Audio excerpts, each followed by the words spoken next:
Hey, I'm Kyle. Welcome to this episode of Newfoundland Hobbyist.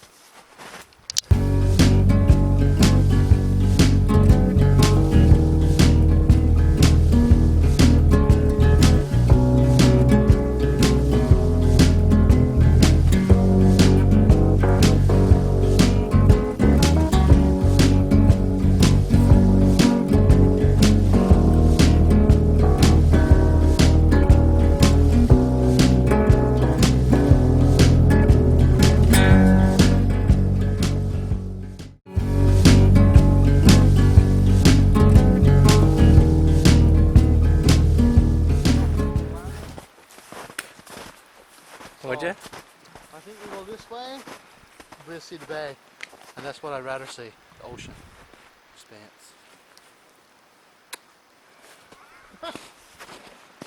We're on the way in here today. It's actually getting close to summertime. Cody is with me, just like you saw in a previous episode of Newfoundland Hobbyist. He's one of my regulars. Me and him go out regularly. Looking for a good spot here now today to have supper. We've never done supper before, I don't think. Trying to get somewhere with a good view. Good view to eat. Spring here and there's a crazy good crust on the snow. You're barely making a mark. I have my snowshoes on, but you can see Cody is not even wearing his snowshoes. Best time of year for walking, better than any time of the year, is the spring once that crust forms on the snow. Because you have no underbrush, no stumps, no sticks to deal with, and you can just cruise along on top of the snow. It's like walking on just a bare floor in the house. It's so easy. Look like you can... your luck's ran out. No.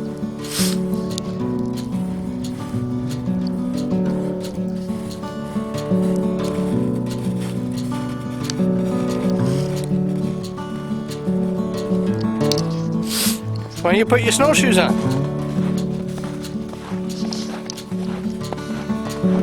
It was easier wearing them than carrying them in your hand, isn't it? Ugh. This is where we're looking to get. Whoa!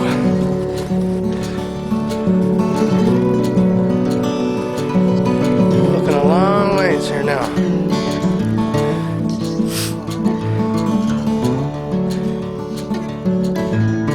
Big time overcast here today and it's come on the snow, so the views aren't quite what we thought they were going to be, not on camera anyways. It's really hard to kind of capture what you're looking at. With the naked eye you can kind of peer through the fog a little bit, but it's really hazy today. What you're looking at right down below us is the harbour to Middle Arm, Newfoundland, opening up to the bay on this side, which is wide open to the run, heads up Kings Point and to Burlington, Newfoundland. You've probably heard of the event called The Gathering. Well, that's Burlington, just maybe 10 minutes that way. 10 minutes driving, certainly not walking, but just gorgeous work. Excuse me. We're up so high here now and just looking way down on everything. It's just awesome. It's hard to capture on the camera, but it's just beautiful. Nice spot to eat supper.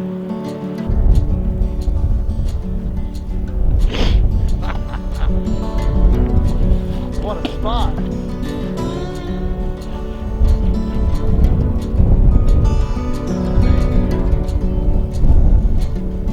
Absolutely amazing. Watching them fall. And dangerous. A little bit dangerous, yeah.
Look at the rabbit! Good. You actually frightened me, that's all. Just because I said, wow, he's lying and they're a rabbit. But then when I seen his tummy come at me, frightened the life out of me.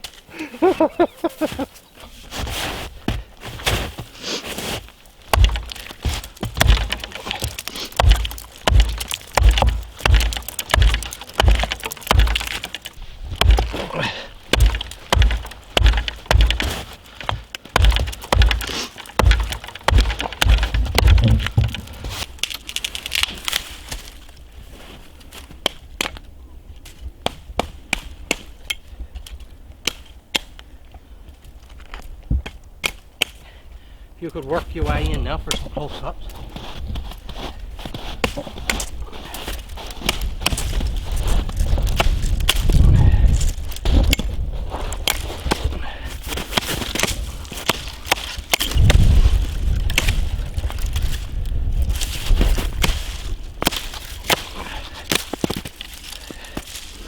Good stuff there for lighting.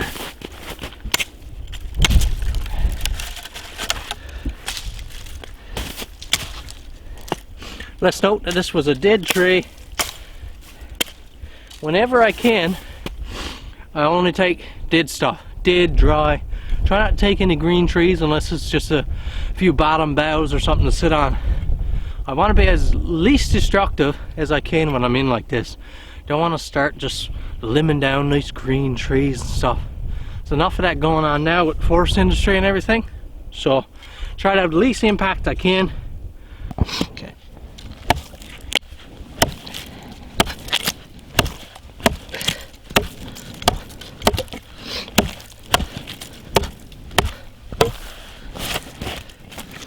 Beautiful.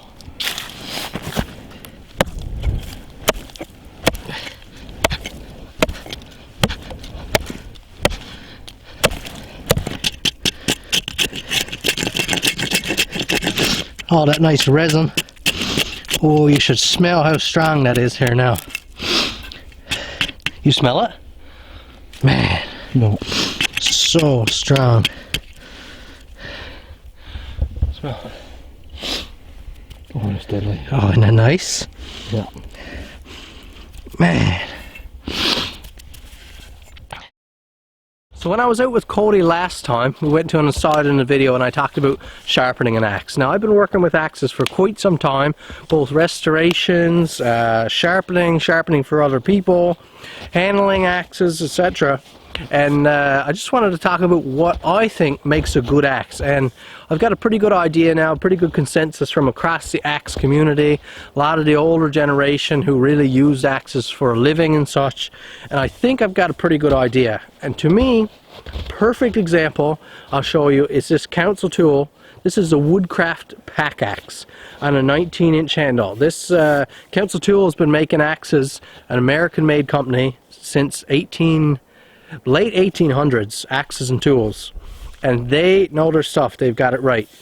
So I'm just going to walk you through the features here that I think makes an axe really perfect. Now, as for length, it's kind of personal preference, length and weight. For backpacking like this, for me, I'm not a real tall guy, so around the 18 to 22 inches. 22 inches is getting a little bit long for me. This is a 19-inch handle, and for me, it's perfect. My favorite axe that I made myself has an 18-inch handle, and that one is fantastic. This 19 is excellent as well. So a handle that's suitable to you. Some people say from your armpit, butt of the handle, to holding on. This one's a little bit shorter than that, but for backpacking, this is what I like. That one has a 2-pound head. It can vary. I don't mind heads being a little bit lighter, but definitely 2 pound for me. It's going to be at the top of my weight range.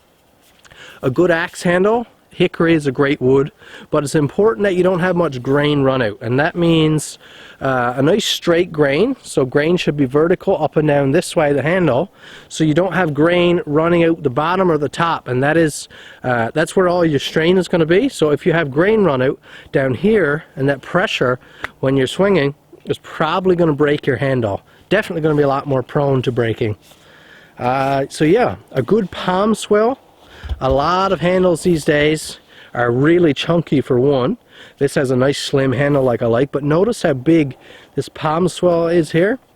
That's a sign of a high quality axe when you see that. A lot of companies are doing the same width all the way down.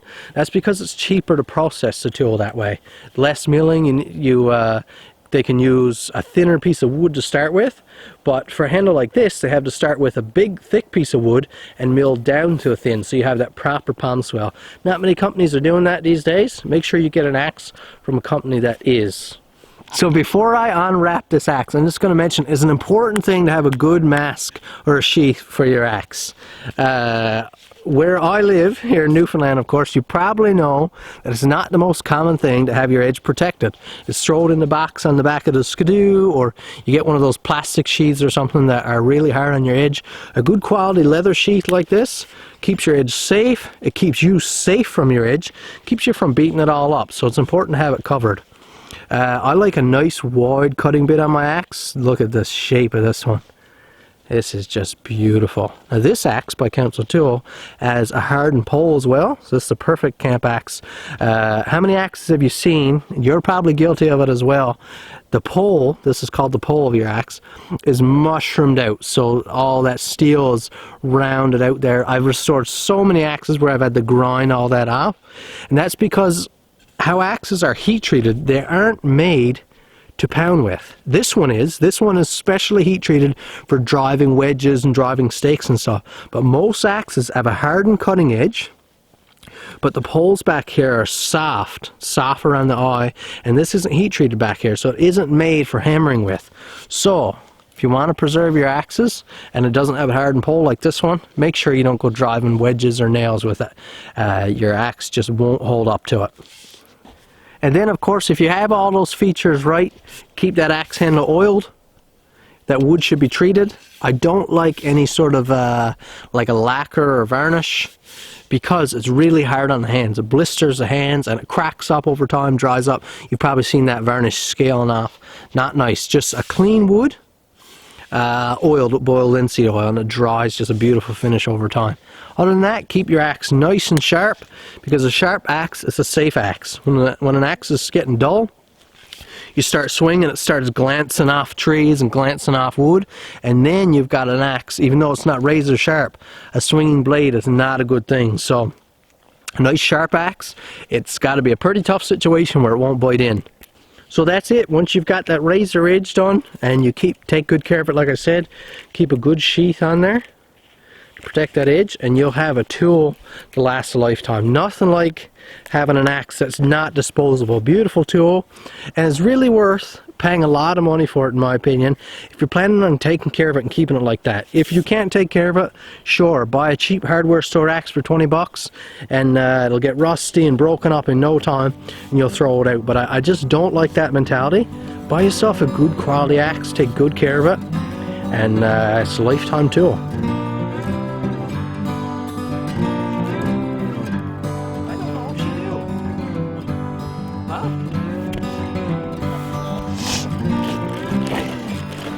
Got my old fire kit here again. The classic dryer lint, which is excellent. I got some old punky birch here off a rotten tree. We'll see how it does. Not the best. I'm using my Bark River Aurora here today instead of one of my own knives. It's a beautiful knife. Not a real cheap knife, but a beautiful knife.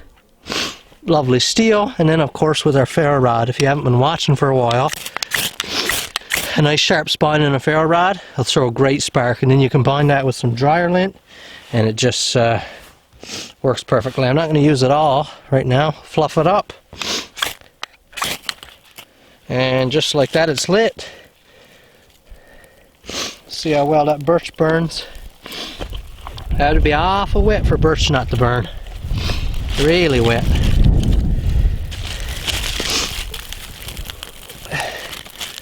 You can see the type of birch it is. It's punky old garbage. But it's still enough resin in it, which is what makes it burn so well. It's a lot of oils in birch. Still enough oils to make it burn well.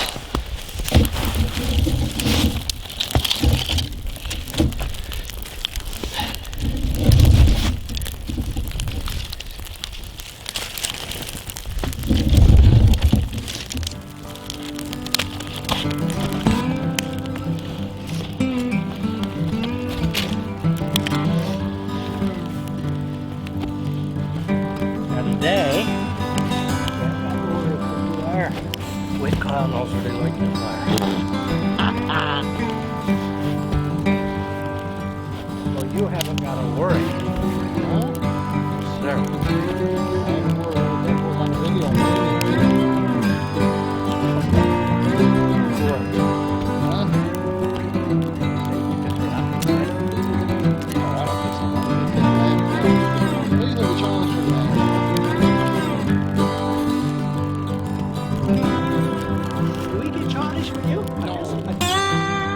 The fog and snow is starting to drop down there now, eh? Oh yeah, there's a little bit, yeah. Hopefully we'll get a few videos for you. We're starving here now because we've been fiddling with the camera and stuff. But we've got a piece of cast iron going on, as usual. Don't change the channel until you see what we're cooking here. It's going to be a first time for both of us having it in the woods. I can guarantee you won't want to miss it. Ah! That's not the sound I was looking for. It's not red hot enough yet. Well, she's plenty hot for cooking, but... Woo! Hey, crikey.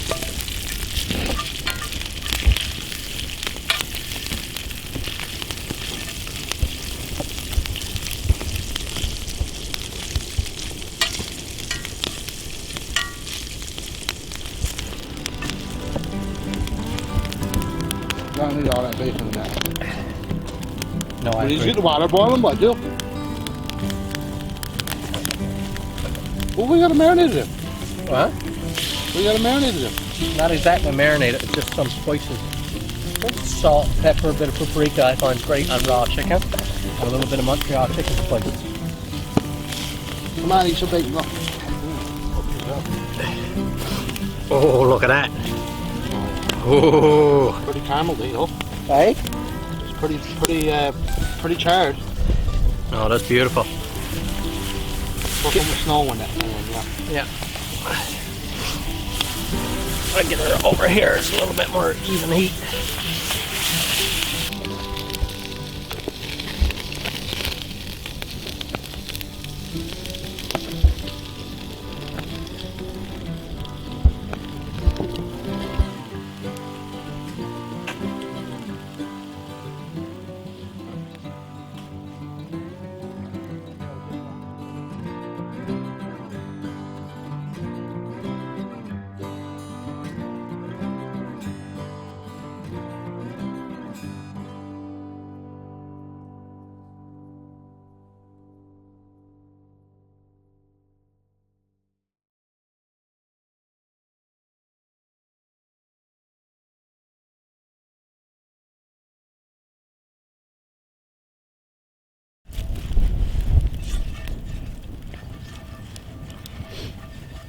Is that what's supposed to happen, what I'm saying there?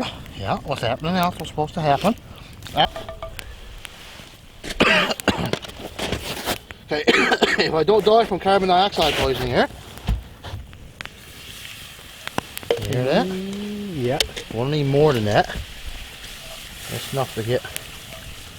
We want this to boil here now. Hey. Is it doing what it should? Yeah, see it going thick? Oh my goodness. Yeah. What in the world? That's up to you. You can probably do only half of that if you want to. Well, you won't go all the way, are you? Well, go all the way. Always goes all the way. Man, look at how that's pasty that's gone. Yeah. I want to taste that when I get a chance. Yeah. Can I taste it? Yeah, sure. It's really hot.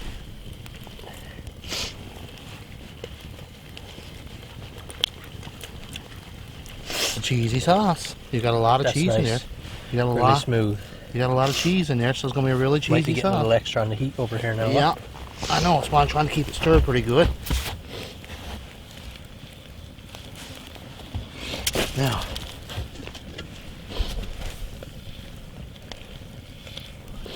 we need a bigger pan, really. I thought about bringing the Dutch oven. Yeah. That would have done it. Perhaps we should have. Got to soften up though when that gets in there. Well, it's just really... Ready? Yep, show the meat on. That's a lot of meat. That is a lot of meat. This is a massive Here, skillet. give me a spoon, look. We got some stuck on the bottom. Yeah. Not too bad, just... Okay, fired in. Yeah, there we go. You see, it's a pretty full pan, isn't it? This is probably enough for 4 people in reality. Or 1 Kyle and 1 me. Oh, we can tackle the other side. Oh, yeah, we I haven't eaten for a while. We'll conquer this one. I haven't eaten since 2 o'clock. Don't take it all. Oh, yeah, whatever. Oh, man. This is a lot, Kyle. This is a lot of food, but how in the world are we going to eat all this? We take care of it. Well, that is a lot of food, isn't it? That is a lot of food. I'm telling you now, that is a lot of food. That's enough for, like I said, 4 people. Come on, take some, bud. I'm waiting for you to finish yours. Okay, there you go. I'm going to move this out of the way. Okay, let me get my gloves so I don't scald my hand. I'm going to steal this piece of meat before you get your hands on it.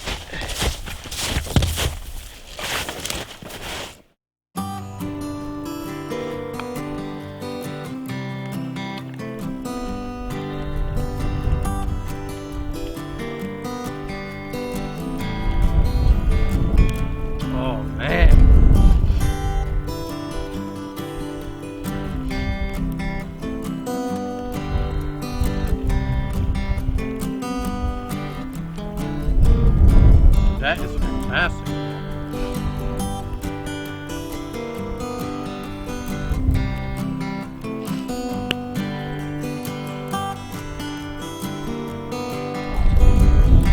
Yeah. So today we cooked up bacon, 2 chicken breasts, that's boneless, skinless chicken breast, seasoned and marinated slightly.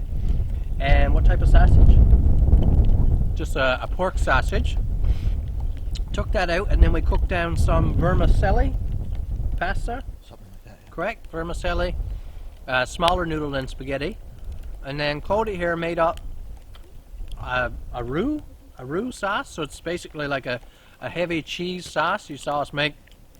Stirred that all together to make, it's kind of like a sort of an Alfredo type deal in my mind. And boy, put that meat back in there, so it's the bacon, the chicken, the sausage. It is just divine. Don't be afraid, guys, to deviate from just the old bacon and beans in the woods, although those are fantastic. And and we absolutely love those. But don't be afraid to try some different stuff just because you're out in the woods. Doesn't make a difference. You cook anything just like at home.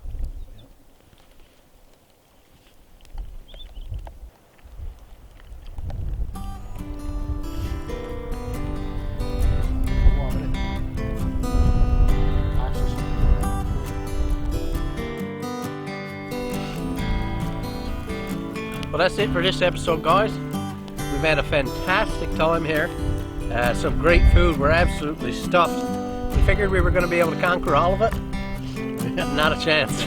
We'll be taking some home for sure. And it's filling in big time with snow here now. It's probably getting, we're thinking maybe 6:30? 6:30. Maybe 6:30 in the evening. We don't have anything for time on us, but light is starting to dim down, starting to fill back in with snow. So we're about to pack up and head home. Hope you enjoyed this episode. If you're looking for more content just like this, tons more over on my YouTube channel. Go over to YouTube and search up Kyle Noseworthy. The first thing comes up there in the search will be my channel.